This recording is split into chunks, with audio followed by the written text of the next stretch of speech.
I really wanted to welcome you today and thank you for making the time for you for this webinar. Really, I know how hard it is to be able to find time for ourselves sometimes, and I really just want to thank you for making that time for yourself. And so what we're going to do actually now is, if I could ask you to just close down your eyes if you feel comfortable, we're going to do just a little quick exercise just as an arrival exercise, and close down your eyes. And then if you can take a deep breath for me. Deep breath in and deep breath out. Exhaling all the air out of your lungs, all the way out through the bottom of the base of your spine. And a second deep breath in. Just really closing down everything into your internal system, bringing some focus and awareness to the breath. And just a third breath in and out again. Perfect. So this is the Resonance Living webinar. Just open up your eyes again when you're ready, now that you've arrived. This webinar is really about being doing. And I really want to get into the crux of explaining what that is about today, but also about understanding if you're on the path or maybe you're off the plan, or maybe you're just both. There's really an interesting thing that I've been finding with working into this particular area. And I'm just really looking forward to sharing this content with you today, all about it. So let's just start from the start. Maybe you've come across me before. If not, I'll keep it brief anyway. So I'm Leah Kearns, the Soul Startup Entrepreneur. And you'll see a few pictures here of me. And the top left is a trip that I took last year with my husband. And this was when we were in Guatemala climbing volcanoes. It was a fun, fantastic time, and just the energy that comes from being around that molten lava is just incredible. This is me in the middle. I'm the Soul Startup Entrepreneur, like I said, but you know, what does that actually mean? Well, I believe you live life like it's a startup. So you have some assumptions, you test them, you learn from your assumptions, and then you integrate and reapply. And the thing is that with that is, there's no right or wrong. There's no failure. There's no, it all goes terribly, horribly wrong and, you know, everything's a tragedy. It actually is just a full learning experience, one learning experience after the next. And it really is about how you come to react in those experiences, and using your intuition as the tool to do that. So for me, my soul vision and calling is actually empowering journeys together. So bringing people together as individuals, me working with them and guiding them through that process, but then also bringing people together as a peer collective and having them really work into that space of supporting themselves and supporting each other in that process. My soul mission, well, I'm just here to break all the systems. That's what it's coming down to. I'm here to break the business system. I'm here to eventually break the healthcare system, education, commerce, you name it, it's within my sights. You can see a picture here of the wedding that was our wedding at the start of this year. So I've moved from being Leah Wemben to Leah Kearns this year of completion.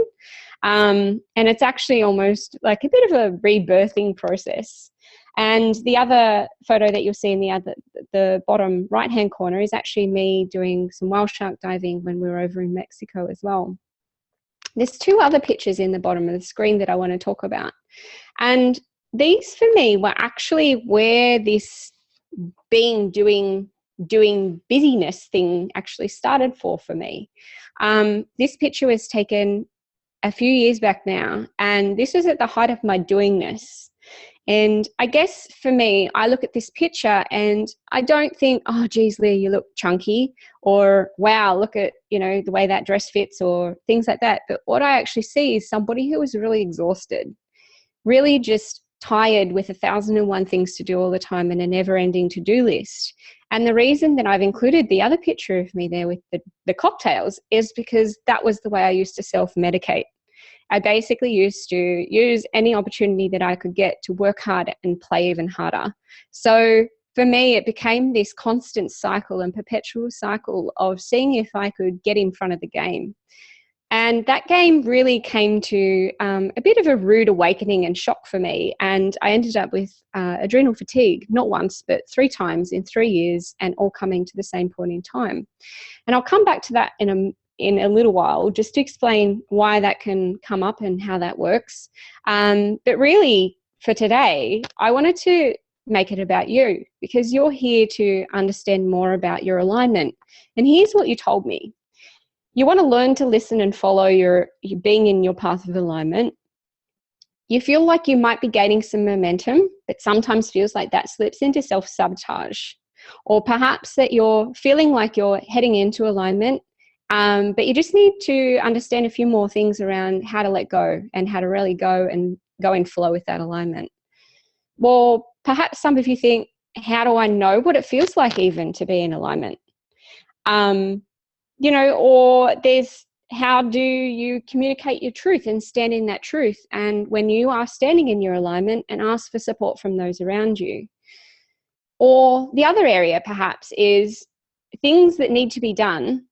You know that there's plenty of those in this 3D, very physical world. How can you keep in that being, doing, top of mind state? And it's all these sorts of things that I wanted to address with you today in the webinar, to give you just a little bit more insight and a few tips around what you could perhaps try out for yourself and really test as your own assumptions.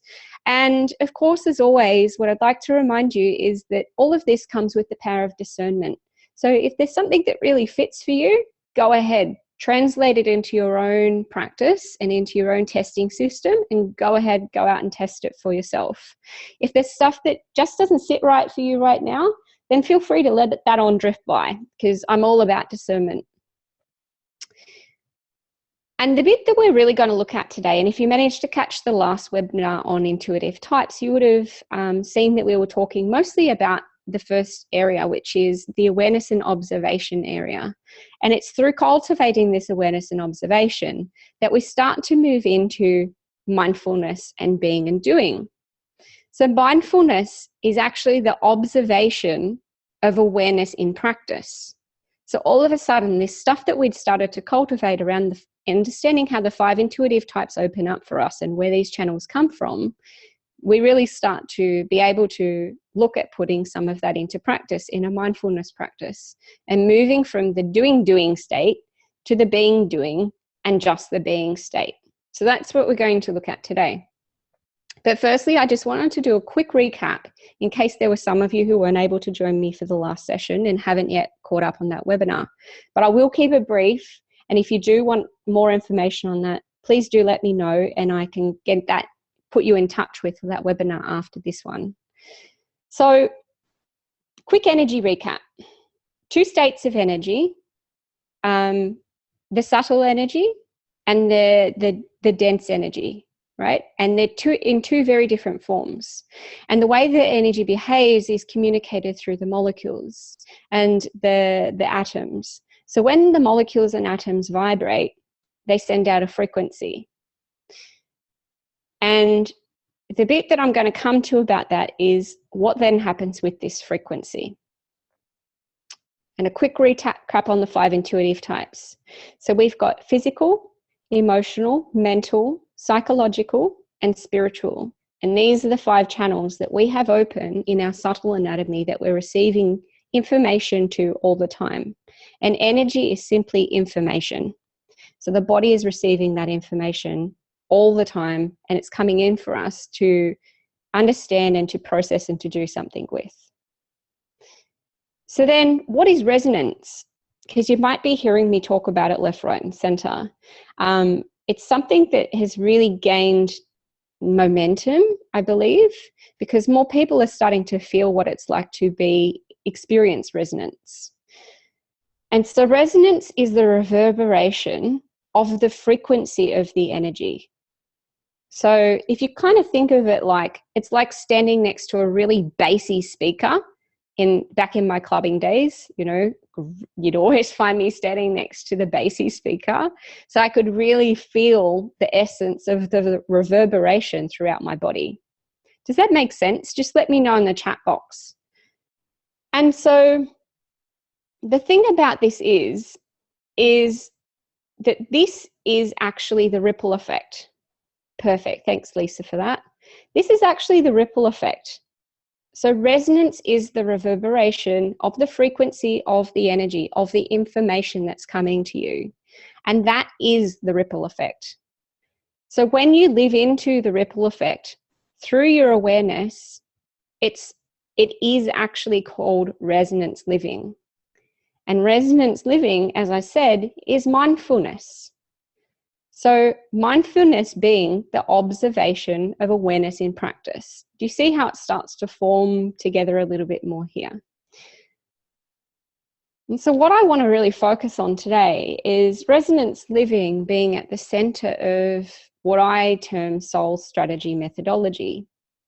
So in the soul strategy methodology, the first area that we work with is the self. And that's where we cultivate the awareness and the observation practice for ourselves. Then we work into the relationships, which is really about putting that into practice for ourselves, everything that we're learning through the observation and awareness stage. So it's really about cultivating that mindfulness and moving into a being-doing state.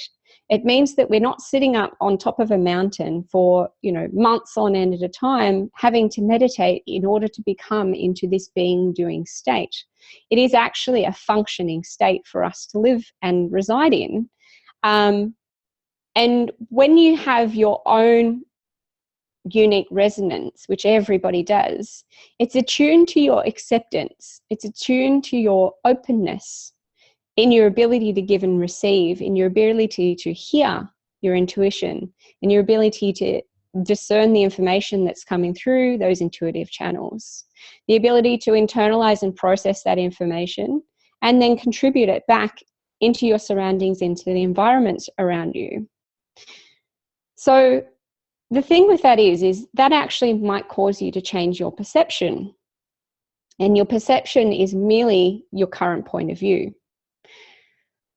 So if we've got all of these different life areas that we can work into with resonance living, how do we even start looking at how to do that? Well, the brainwave states are a huge access point for us here. And we really start to look into the state of consciousness around these brainwave states. So when we look at resonance living, the beta brainwave state is all about the doing. It's the monkey mind state, actually.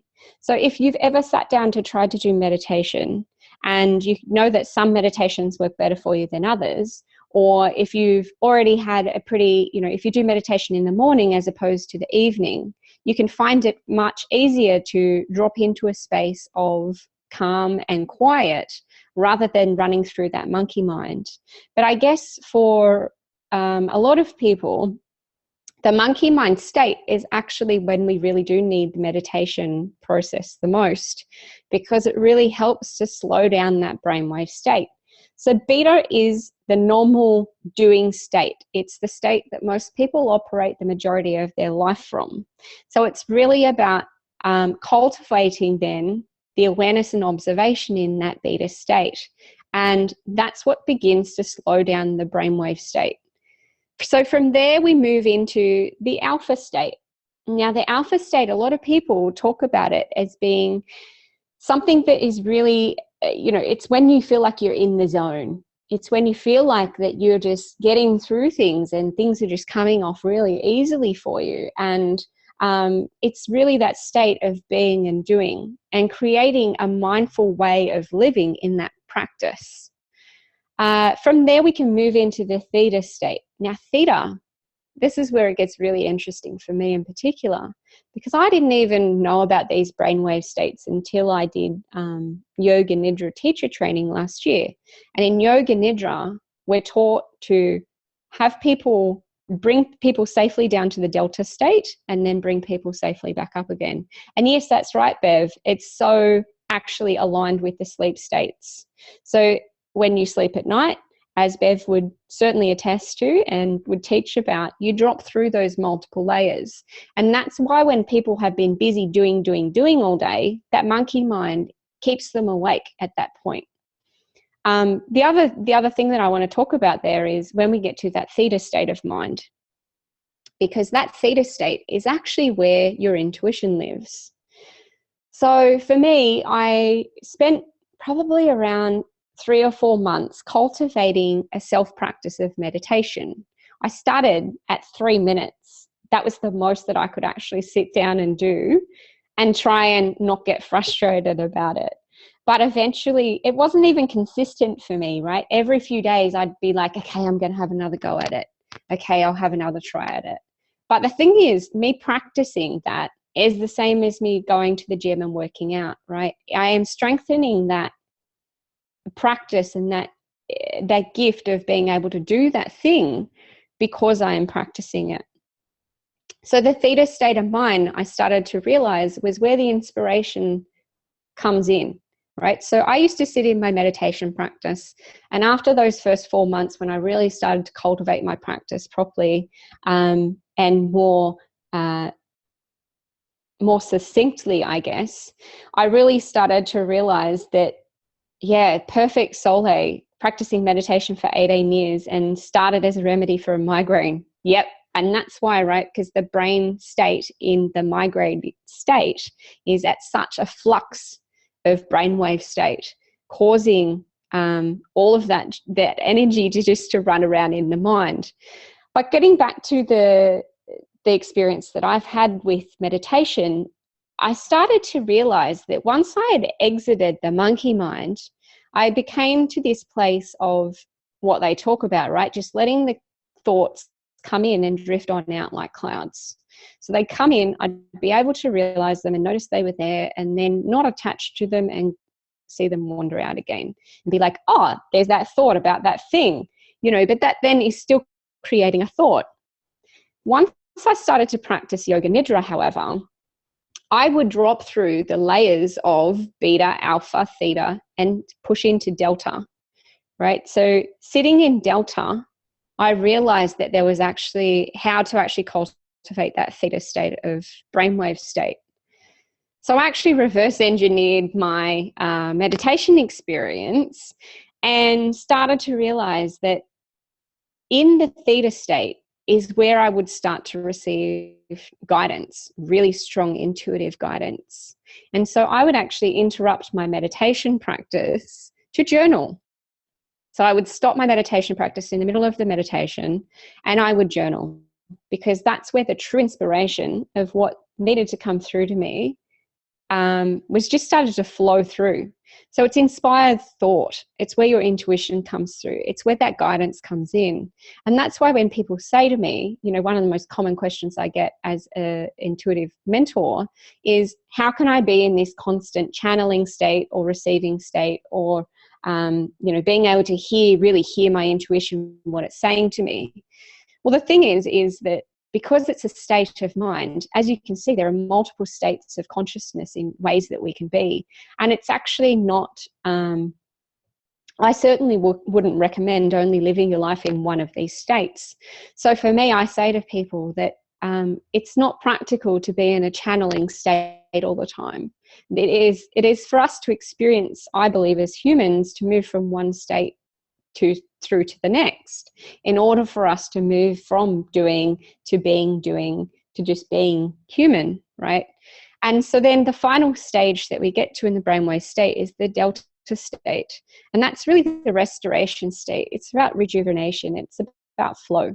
And the thing is, in a pure delta state, that only really occurs for most people for 3 minutes in the pitch of the middle of their sleep in the night.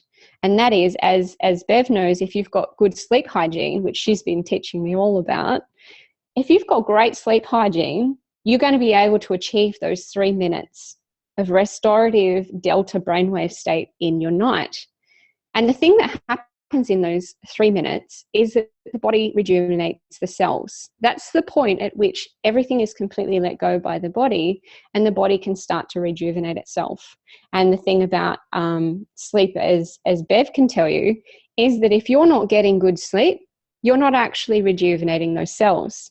So this delta brainwave practice state, that's why I use yoga nidra as a tool, because that can drop me down to the point of delta. And I don't generally stay there for 3 minutes, but sometimes it's 2 or 1 minute, particularly when you're first starting to practice. And depending on the person who's holding the session for you, they can hold you down there for longer if you'd like to be. Yeah, I love Yoga Nidra too, Bevs. It's like awesome. It's one of my favorite tools to access that delta state. But a 45-minute session of Yoga Nidra is actually equivalent to a 3-hour sleep. So that's not to say go ahead and sacrifice your sleep and take up some Yoga Nidra. That is to say, if you're feeling especially exhausted, then do try a tool like Yoga Nidra and drop yourself down to a state where you're receiving in that delta state, or do both. Yeah, absolutely, Bev. So here's the thing: what controls the brainwave states? If we've got these states of mind then and states of consciousness, what controls it? Well, this is where it gets interesting, because this is actually related to a physical threat, or the other thing it could be related to is your thoughts, which actually cue how safe you are or how unsafe you are, which the body then interprets, the cerebral mind then interprets as physical threat. So all of a sudden, it's perceived, if you've got a brainwave state that you're operating in a beta or alpha even sometimes too, but if you're operating in this beta brainwave state, then it's harder for your brain to differentiate between the physical threat and the how safe or unsafe your thoughts make you feel that you are, which pushes you into the fight or flight mode, right? And you can see the little picture of the brain at the bottom of the screen there. And what I really want to talk about, and I'm trying not to get too deep in the science for you here, but it's important for us to understand the differentiators of how, where these brainwave states come from. So with the brain symbol there, you can see a little stem at the bottom. So the brain stem itself is linked to the reptilian brain. And the reptilian brain really controls all of our basic life functions, right? So this is our breathing, this is our alertness, this is our heart rate. And when those things are affected, all of a sudden it spikes the rest of the system. So the reptilian has an effect on the limbic brain. And the limbic brain controls the motivation, our emotions, our attribution of meaning about things, our memory, our attachment. So all these things start to be affected.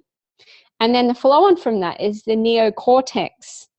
And the neocortex is actually the part of the brain that's about integration. So it integrates everything that's external to us and allows us to logically process that thought or that experience. So what this actually basically comes down to is, for an example, on a bad day, your alarm's not gone off. This happened to me the other week, by the way. My alarm didn't go off. I hadn't packed. I was going to the airport to go away to Sydney to see my family for a week. And I woke up at 7:45 and my flight was at 10 a.m. and I had to drop my car at the offsite airport parking. So all of a sudden, individually, those things would be fine. But because I'm in my beta state of mind, my monkey state of mind, it's a nightmare. And you can imagine how that felt and the reactions of, there was no physical threat, but the thoughts about how safe or unsafe I was were directly coming from my reptilian brain, because my breathing was up, my alertness was down, my heart rate was going, and everything was just pumping, right? So all of a sudden, I feel like I'm in fight or flight and there's a real physical threat here. What I wanted to do right now, though, was ask you again to just close down your eyes if you wouldn't mind. And what we're going to do is just take you through a little exercise. So let's just drop in again. Take a deep breath in. And releasing slowly, releasing all the way down the back of your spine, feeling the breath fully go from your body all the way out through your legs. And I want you to picture what a great day feels like for you. Okay, so you wake up, you stretch, you haven't woken up necessarily to an alarm, or if you have woken up to your alarm, then you just feel well rested. You feel like you've had a great night's sleep, and you roll over, you get slowly ready for what is to come in your day. You might do some breathing exercises as you get up. You might roll over and go and get a cup of tea and come back to bed and sit and journal, whatever your daily practice is for yourself. You might then go to the kitchen and potter around for a little while, or do some stretches, do some yoga. Your day just starts to feel really nice and open for you. Then you get into work and you sit down to start your day for work, and it all just flows. It all just seems to work. You're doing one thing at one time. You're experiencing connection with those around you. People have said good morning to you. You feel like you're loved. You feel like you're part of the team. You feel like you're making a difference being there. Or if you're a solo at home practitioner, entrepreneur, you're connected into your friends on social media. You know that people out there are doing the same thing as what you're doing. You've said your good mornings. You've made your posts. You're connected with the world around you again. And then you get to your lunch and you have your most delicious lunch that you could possibly imagine. Could be a nice fresh salad with some beautiful halloumi cheese. That's one of my favorites. And you're really enjoying the sensation of like being alive. Today's a really great day. And so then we move on to the end of the day, and you get home, and you might start getting ready for dinner and have some delicious food to nourish you. And you really feel like you've got this human thing nailed, right? You've had the best day. You might have a shower, do your wind down routine that Bev's taught me well for my evening sleep, and away you go, right? You get into bed and you just very easily drift off to sleep, knowing and feeling like you've just had the most easiest flow day. And now what I'd like you to do is just think over that sequence of events and observe your perception, right? Your fixed point of view with this scenario. Perhaps you came up against creative solutions and made good decisions when you were in your work. Your physical body felt relaxed, loose. Your breathing was regulated and no bloating, no headaches, just feeling in a relaxed, calm state all day. You felt like you were efficient. You felt like you were able to get done what it was that you set out to do in the day. You had awareness of what was going on around you. You were able to see the person walking down the street with a nice big smile on their face with you, or chat with a great friend in a Facebook group that you haven't managed to catch up with in ages. And just as this comes to an end, I want for you to reflect on an insight, one word about what that great day felt like for you. And just feel free to pop that in the chat box and open up your eyes again, feeling like you're here and complete. Just pop that one word in the chat box for me and let me know what it felt like to be in your great day. Thanks, Bev. Calm. Yeah, fantastic.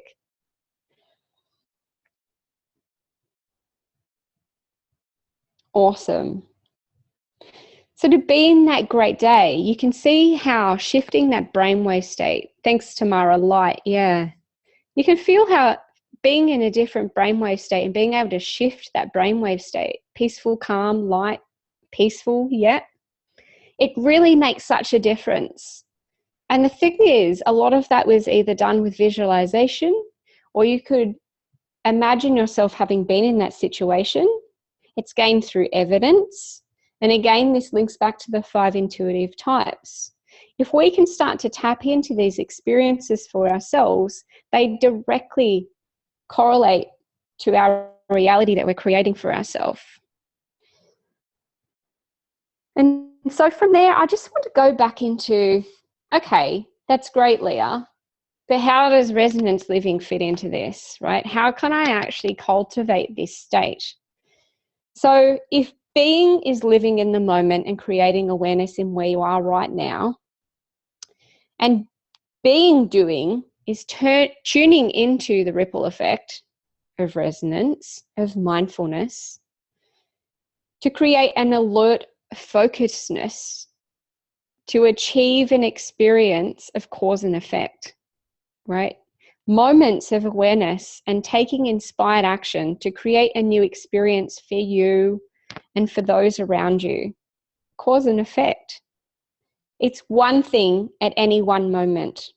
That's being doing.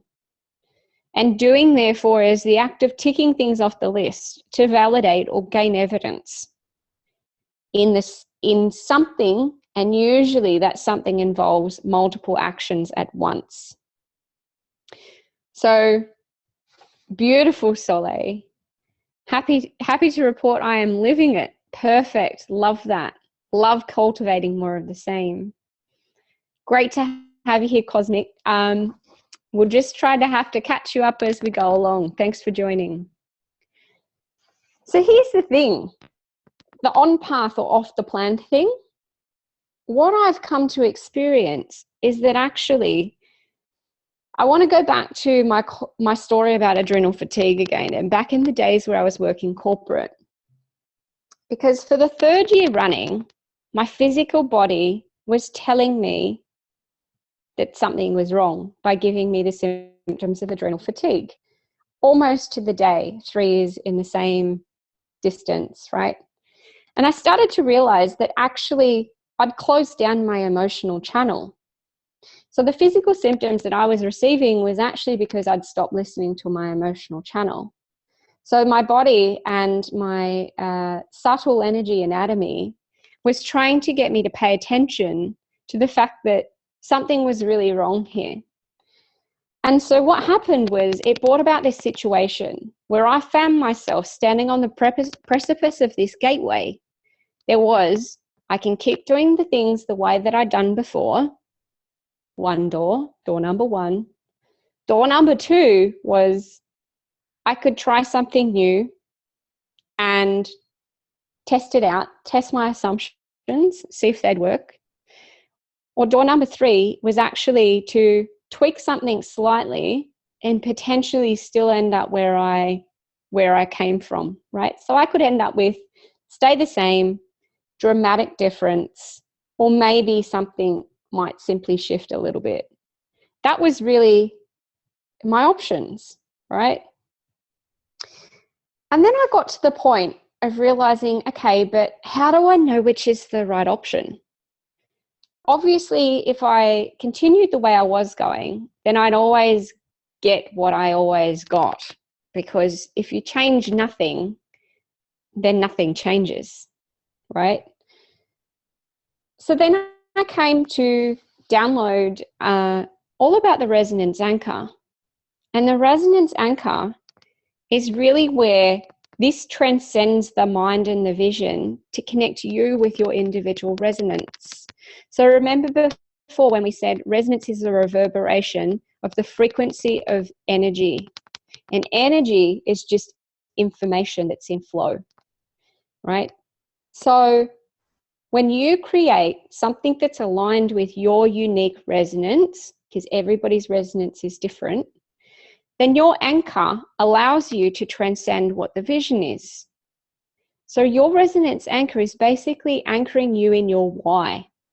But it's not a cerebral or intellectual function. It transcends that. So I'll take you through how it does that in a moment. But your why is basically the only thing that matters in this process. Once you can anchor into your why, you can start to let go of the what, the when, the how, and the where. Because the thing about holding firm to your anchor, your resonance anchor, is that this transcends your vision.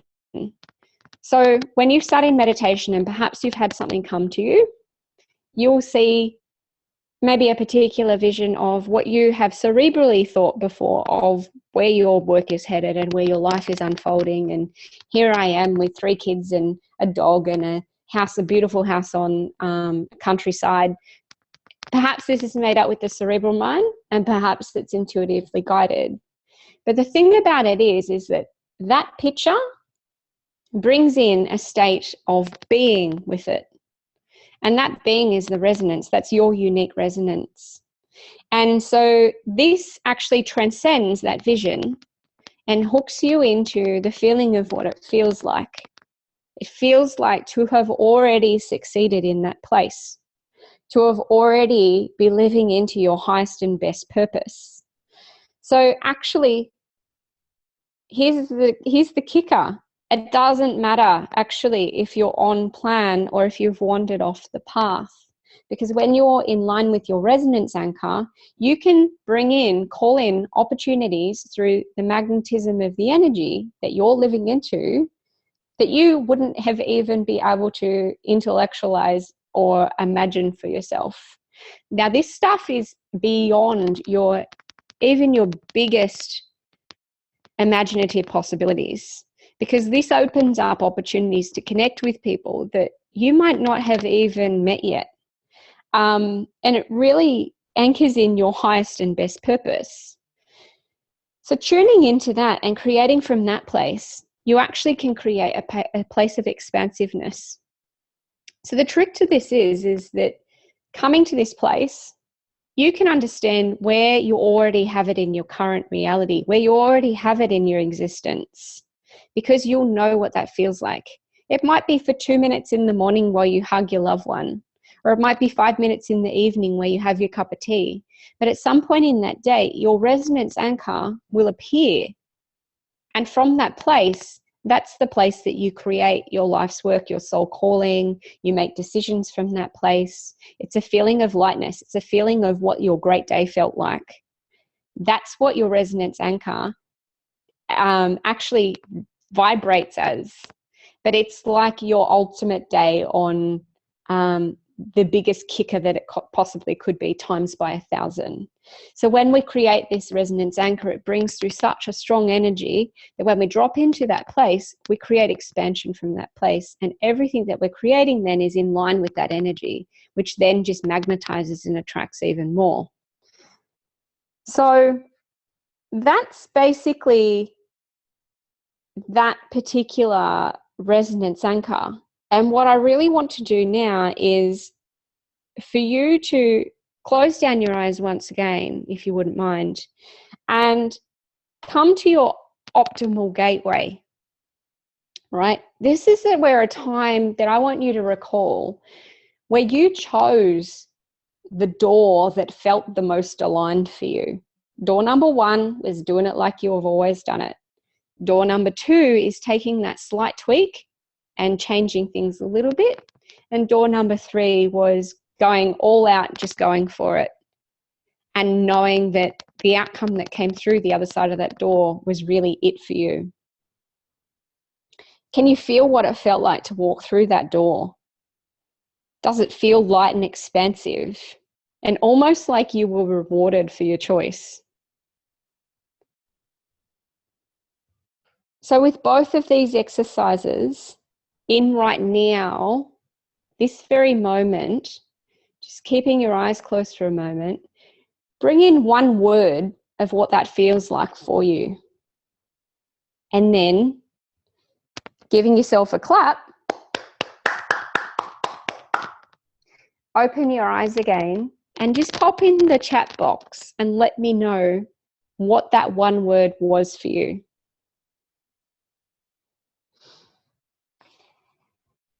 Powerful, beautiful, Sole.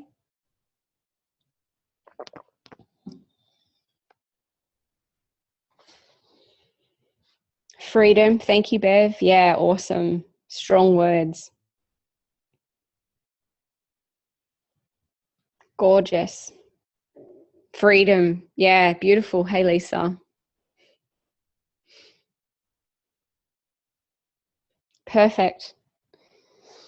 So I want to move into the freedom framework then. Because funnily enough, Freedom Framework is all about being powerful in your own presence and in your own resonance. And it's all about that freedom. And what I mean by that is this is where being on the plan comes from. Because I'm not saying chuck the baby out with the bathwater. I'm not saying that we have to do things completely differently to how they've always been done. But what I am saying is if you can open yourself up to creating the framework that works for you, it's a preliminary plan. And I call this intuitive planning, right? So it's creating a framework in which it's almost like having the framework of a puzzle, and then slowly you get the pieces of the puzzle and they drop in to complete the full picture. But you actually need some kind of guiding system for you to be able to explore and discover and understand how these pieces might fit together.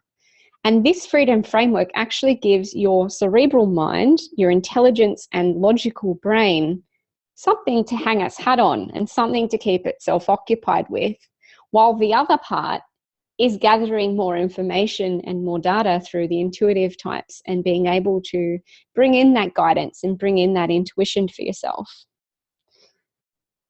So that freedom framework is very unique to you.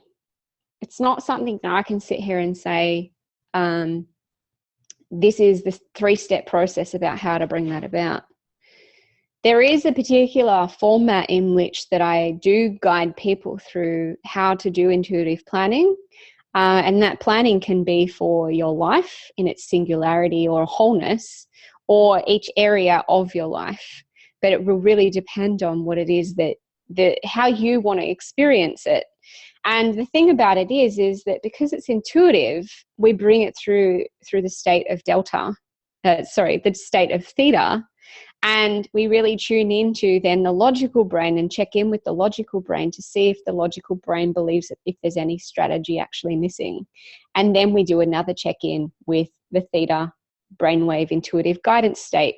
So being able to have that intuitive plan in place gives us a direction to work towards because that's in line with our vision.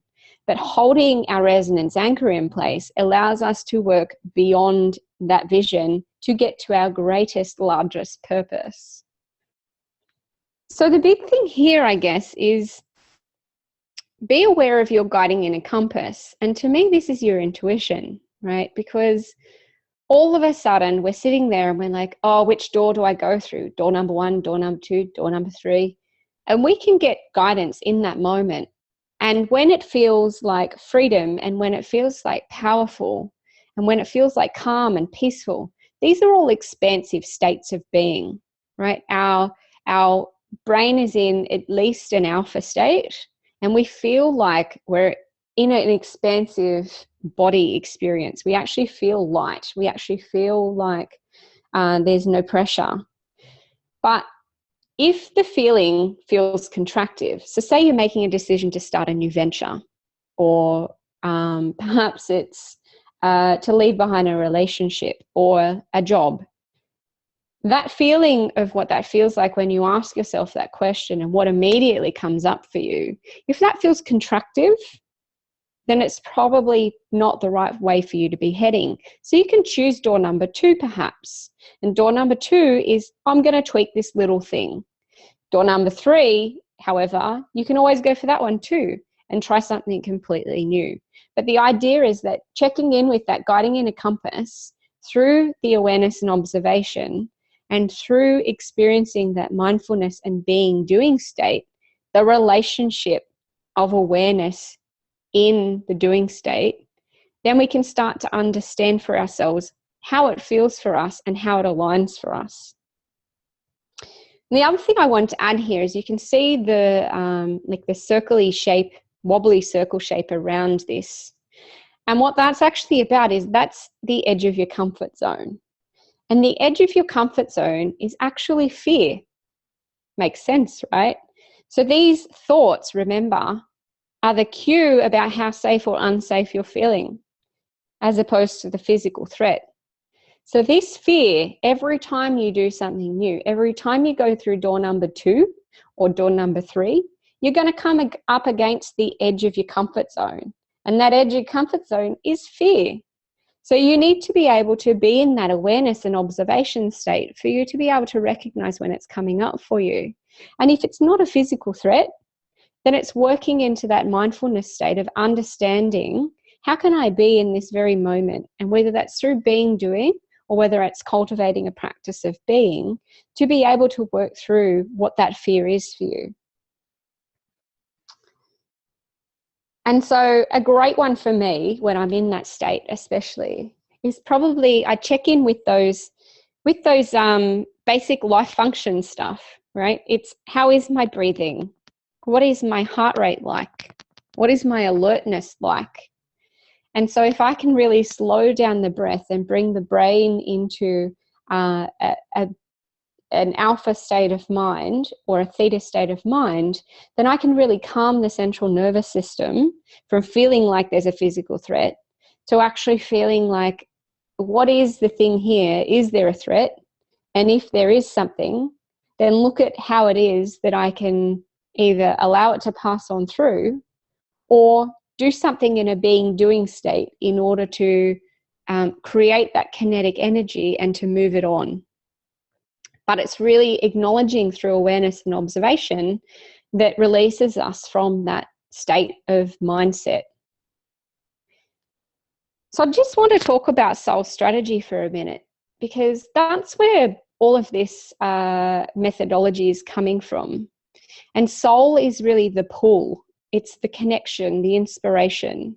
It's the feminine energy of communication, the value of others, of nurturing creativity and magnetism. It's about that pull that comes inwards. And strategy is about push. It's about action and logic.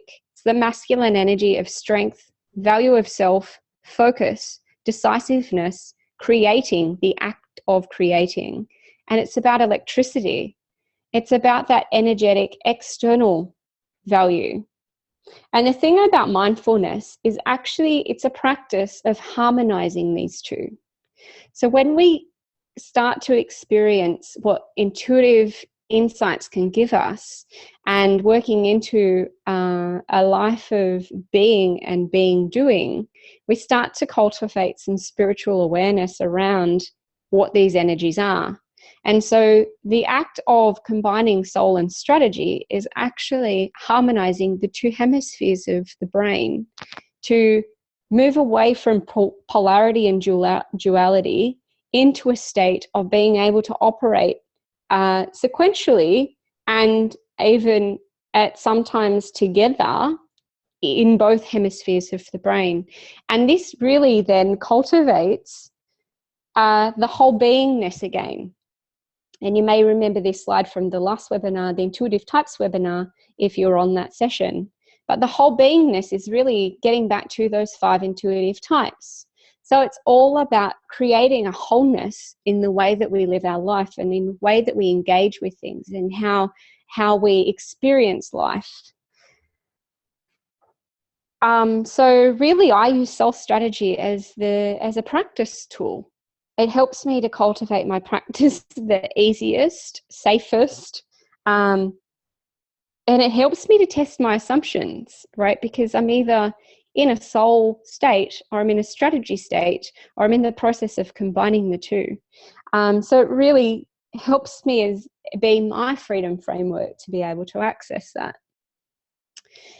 So I just wanted to take you through the individual options that we've got available coming up then to help you if you wanted to be able to experience some more of these living into and experiencing these areas for yourself and cultivating this as a practice.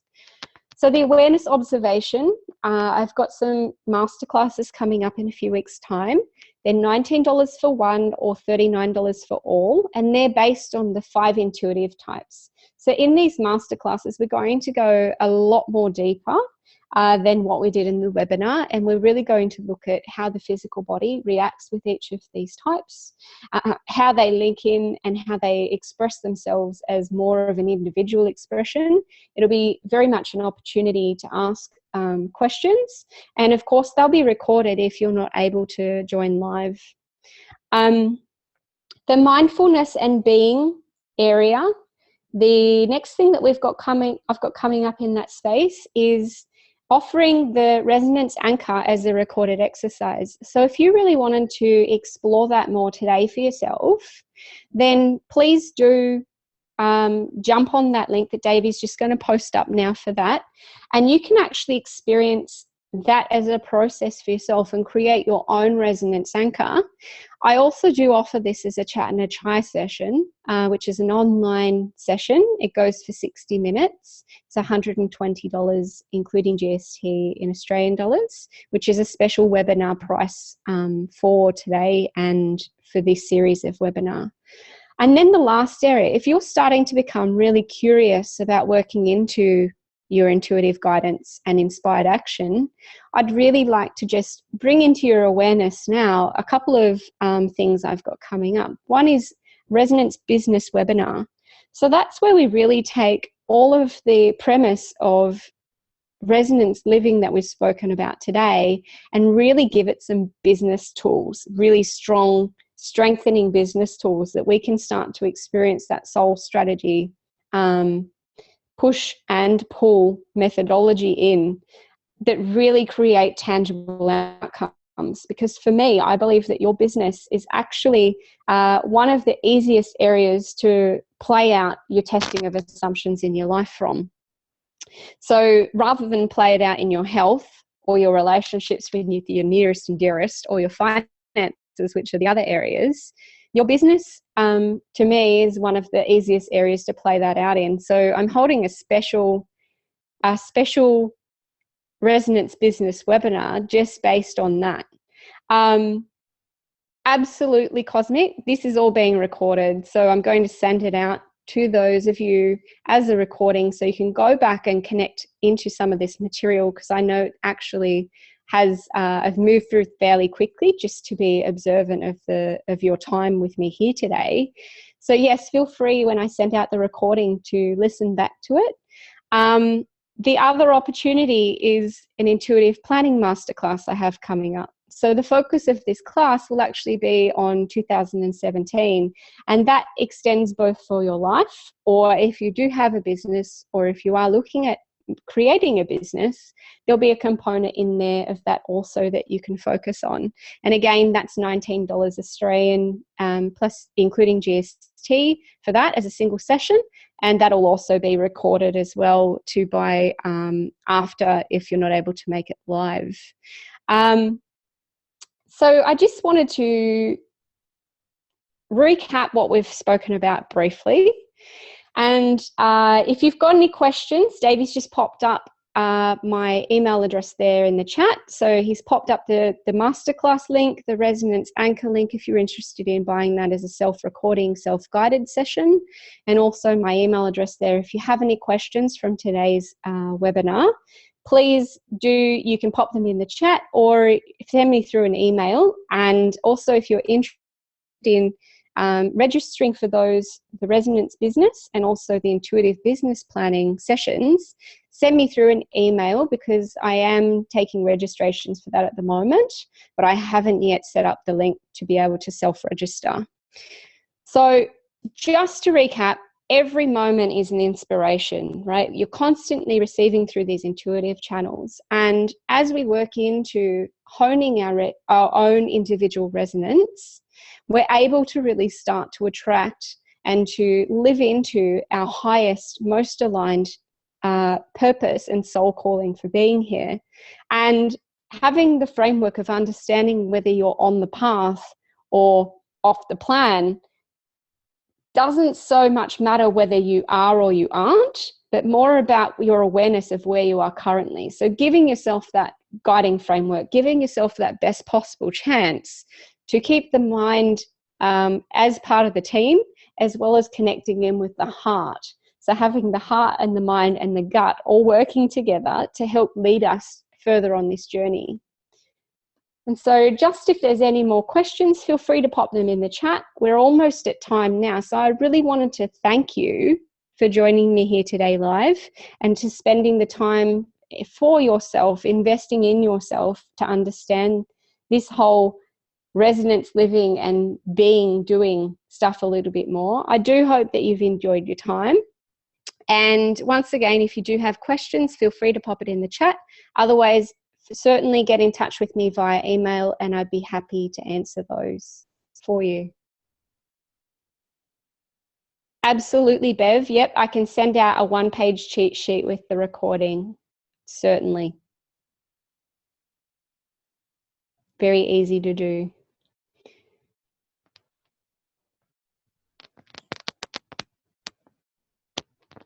Wonderful. Yes, you're welcome, Lisa. I'm glad that would be of helpful benefit for you.